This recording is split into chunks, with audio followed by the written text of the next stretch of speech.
We've been working on this subject for a long time.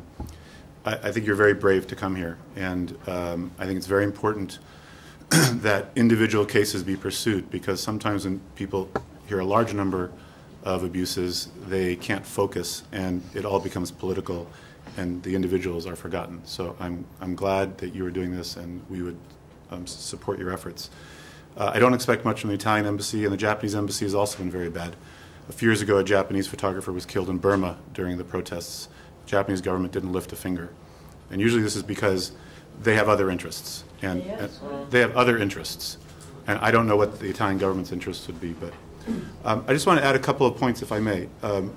Your overview is very similar to ours. The problem in Thailand is that for decades there has been impunity. So this is not the first time that people have committed these kinds of crimes, and the investigations either haven't happened or have led nowhere.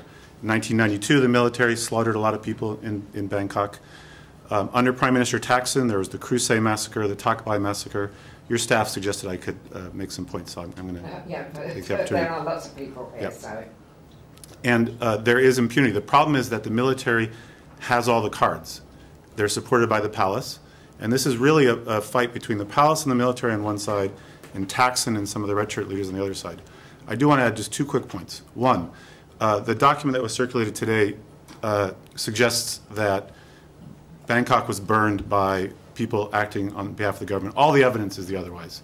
And I think it's very important not to make a mistake here and become political about this. There was a campaign, there was a plan to burn Bangkok after the protesters were attacked, and that was executed by the red shirts. Second, I find it very disturbing that Thaksin's lawyer is the person taking the case to the International Criminal Court. Thaksin was responsible for 2,800 deaths in a war on drugs in 2003.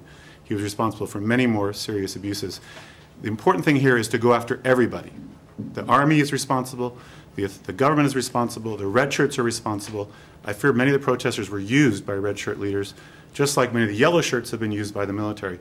And if this campaign is to be successful, you must go after everybody who's responsible and not take sides.